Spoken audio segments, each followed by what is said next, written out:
are joined on the dais by Temple head coach Adam Fisher, Zion Stanford, and Steve Settle III. Coach, if we could just start with some general comments by you, and then we'll open it up for questions. Yeah, first off, thanks to the league's first class event. Excited with Tim's leadership here. Disappointed obviously that the season comes to an end, especially the way it did. Great credit to Tulsa. They made more plays than we did and dominated the second half. It's hard to win when you shoot 24%, over 10 from 3, and then allow someone to shoot 56%. So, but I'm really proud of our team. We had injuries throughout this season. Guys had to step up. And we even see it here today. So really proud of our seniors. Grateful for them. Thank you to Shane, Mateo, Steve, those guys, and Jamal Mashburn Jr. They've done a lot for this program. Some been in a short time, some longer. And then the only other thing I would say is, this is not to take away from anybody that was on the first team, but the fact that Jamal Mashburn Jr. is not first team in this conference with 10 guys selected is absolutely crazy. He was averaging 24 points a game in the league play. He played in 23 games, if I'm not mistaken. And the fact that he's not first team, I don't know what first team is anymore. I don't. And maybe I got no email about whether it's anything to do with the injury, how many games you missed. But again, he's a first teamer. He's a clear first teamer, whether it's 5 guys or 10 guys. Questions? All right, Coach, thank you. Please raise your hand. We'll get a microphone to you. Give us your name and affiliation, please. Sean Pastor, Owls Daily. For Zion and Steve, besides the shots not falling, what was the difference in the second half, or was that mostly it? Yeah, we just got big shots. We missed shots and they beat them, and that was the difference in the game. Zion, did they change anything defensively against you in particular? Because you were getting to the rim and finishing a lot in the first half. Yeah, I guess they keyed in, tried to deny me full court. So yeah, that was like one of their main adjustments for the second half. On the aisle on the left. Maria Knockley, Philadelphia Inquirer. Coach and Zion, you do mention Jamal's injury. How much does learning how to battle through that and persevere kind of future-proof you guys a little bit? Yeah, I think we needed guys to step up, and I think we saw Zion's growth, right? First off, from last year to this year, he made a huge jump. Did an incredible job. It's a credit to him this offseason. He really worked on his game. I think for him coming back, he knows our terminology, knows our systems. We can really focus on his game. And he just got better and better with every game. I think you can see it, his decision-making with the ball in his hands. I mean, we had him guard a 5 this year. We had him play the point. He's played the 4. He's played the 3. We've thrown so many things at him. I'm really proud of Z. I think Z is a star in the making, and he was awesome throughout this year as it went on. Zion, what did you learn from that experience of having to step up this year? Just staying focused, being ready with my number called, because in basketball, in any sport, any competitive sport, one man can go down, so that doesn't mean the season over or it's the end of the world. So once that happens, just me keeping the next man up mentality and just staying focused and trusting my teammates, trusting in my coaches. Over here on the right.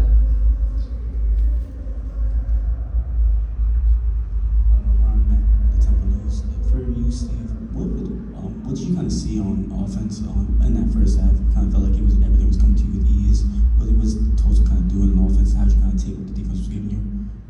Yeah, just trying to be aggressive. I feel like when I'm aggressive for this team, good things happen. So just trying to do what I could to help us, put us in a chance to win the game. And for you, Coach, both you talk about Mash not playing, Quante also didn't play as well. You two of your starting guards. What kind of went into this decision? When did you kind of realize that you weren't going to have both of them into tonight's game? Jay's been working. He did a shooting workout yesterday. He was kind of going. It looked like some good pace to him. So again, I know people are tired of hearing it, but it was day to day, seeing how he responded to that. Quante I did not know about until shoot around today. And what kind of adjustments did you kind of see Tulsa making that second half, especially on the I think we allowed missing shots in the second half to dictate our defense. And that's where I was disappointed, because you're not going to make shots all game. But again, once Mo went out, now you're left with very limited, with having one guard sub out there. So, again, great credit to Tulsa, great coach, Coach Conkle. They made plays when they needed to win, and we didn't make enough. Chuck, do you have any questions on Zoom? No. We have one in the front here. Adam, did Quante, was that like a dislocated figure or something? Did he back, hurt it again in this morning or yesterday? Not to my knowledge. He told us he couldn't play today. Late in the game, I guess, I don't know, you didn't have a ton of options, but you had Shane out there with 4 fouls trying to check Odom sometimes. That was a tough, just kind of deal with what you got to deal with defensively there. Yeah, I think it's been our season, right? We start the season with 16 guys, three walk-on, 13 scholarship guys, and as the season kept going on, we had to reinvent ourselves with some injuries, and then even today being more limited. And I thought Shane really guarded as a senior. He's been a great part of our program. He's been here 3 years. Odom's a really good player, man. Like he's tough. He can get in the paint. He topping an assist. Like he's a really good player, and he got to his spots tonight. As you were just watching the 2 sort of pick and pop threes that Garcia hit, should it have been defended a little differently, or right? Is that? Yeah, we had to defend it a little bit better. We got to communicate a little bit more on the defense. Second row right there on the left. Coach, as the fouls kind of started to pile up in the second half, did that kind of change how you all defended at all, and maybe kind of let them start to grow that lead for the first time all game? No, I think we played hard and physical. Look, it's something we've done all season long, right? We missed 11 free throws. I think we're top 5 in the country in getting to the foul line. So we had to, we did what we wanted. We just had to make the ones when we got there. And you're not going to make all 35, but you hope to make a little bit better percentage.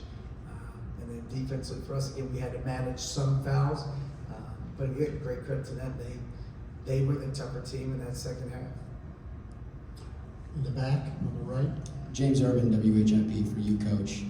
Coming in your second year, you came in with Steve. I remember you mentioned he's a guy that you recruited even before that you came. You knew him prior to coming to Temple. How tough is it going to say goodbye to a guy like him? He's been consistent in the lineup, somebody you've always been able to rely on. Yeah, I actually got to know him once I got the job. He's one of my favorite people I've been around. The number one thing I remember about Steve, I don't know if he'll recall this or not, the first phone call I had with him when we tried to recruit him, I felt like I had known him for years, and I thought him and I hit it off well. It was a good conversation, not just basketball, but life.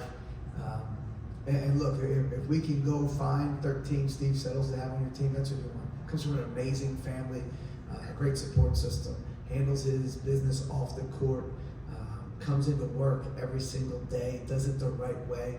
When you're trying to build a program, like that's the kind of guy you want. That's the leadership I want Zion Stanford to see. This is what a 5th or 6th year guy does, so that Zion does that when he's back here. But Steve Settle's been phenomenal. He's had a great season, great 2 years. He's made a great impact on Temple. Front row, second row here on the right. Colin Schofield with the Temple News. Coach, you talked about a little bit ago how you start with 16 guys and 13 of them scholarship. Now today you go down to 9, even 8 after Big Mo gets hurt. Can you just talk, obviously not the results you want, can you talk about kind of the toughness and resilience your team showed you throughout the year, even through the result today?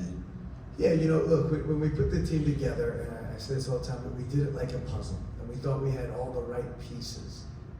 But there's one thing this year taught me: you have to learn to adjust the puzzle, right? So once, I could be wrong, I think I don't believe we had one game this season where all 13 scholarship players were available. So now you have the puzzle pieces, and now you lose a couple guys early in the year. How do you figure that out, right? So we started 4-4. Now you got to kind of reinvent. Now we figured it out. Now we go on a run, and now we start getting better. Now we're 14-8.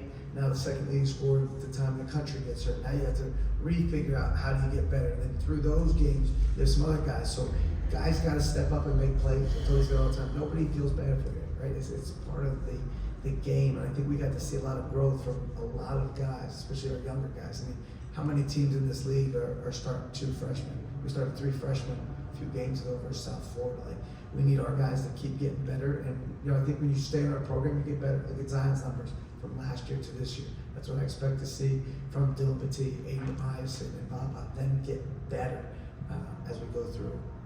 And you talk about building that puzzle, and now you're going to be entering the offseason, rebuilding that puzzle once again. You're losing a handful of key contributors like Steve, like Jamal Mashburn. How do you kind of approach this offseason now, especially with revenue sharing coming into play? And just how are you looking to kind of build that puzzle once again? Yeah, you know, things have changed, right? And we know, we've been working on the revenue share, the NIL. Like, we need to be competitive. We need to be competitive in our league in that number. Since I've been here, NIL has not been as competitive as where we want it to be, but I think we're going in the right direction. And then we got to assess, right? The first thing you got to go do is meet with your guys and figure out who's coming back in this crazy age, right? And then you got to recruit those guys to come back. And then you got to figure out what pieces do you need. And that, you know, you put this thing together. You know, I joked, it's my second year in the league, and you get to know teams, but there's so many new players in this league this off season. So we'll go back to the drawing board, we'll piece it together. It starts with getting our returners back, retaining guys, and then we figure out what we need from there. First row right here. Zion, do you feel a sense now, like I'm going to step up and not me, you, take charge of this team to some degree, really? Yeah, I feel like next year will be me entering my years of being an upperclassman. So upperclassmen is known for being leaders and showing the underclassmen how to do things, and how to speed, how to strength is, just being a mentor to the younger players. So I feel like that would be my goal next year. Adam, with respect to Jameel Brown, could you sort of say now, you know, is he going to apply for a hardship redshirt? Yeah, you know, we'll talk with compliance and go through some things we've talked about all season long. Can't really file anything until after the season, so we'll go back and revisit that with our compliance people and Jameel and his family. And just, I don't want to sound like second guessing, but have you ever sat there over the last month and said, gosh, maybe Jamal wanted to come back after missing 2 games, and maybe I shouldn't have brought him back so early and just held him out? Yeah, no, I don't second guess it. You know, we've trusted him. He knows his body better than anyone. He's been the decision maker. We've supported him and gotten him the treatment. Like I said, he practiced multiple days prior to that game and looked like he did all year. So no, I don't second guess. One more question, right here to the left. You mentioned like the toughness, the versatility, the resiliency of the team this year as it dealt with various injuries and stuff. How does that factor into your recruiting pitch as you try to build the puzzle for next year and beyond? Yeah, you know, the biggest thing we really wanted to add this year was having great depth. We thought that was a big thing for us. So I think that's why we were able to figure it out towards the end of the season. In the season by winning 3 in a row. Look, I don't remember ever being a part of a season where we played 19 conference games down 18 or single digits. And I think of those, it's like 15 or 16 are a possession game with a minute to go. It's a great credit to our student athletes. We have great student athletes that competed, played hard all year long. And again, it's credit to them. There's some days we didn't know who could play, and they didn't phase, they didn't complain. They just were like, coach, whatever you need, whatever you need. So it's great credit to these guys. We're able to move the guys around a lot. Thank you, Coach. Thank you guys too for your coverage. Safe getting back to Philadelphia.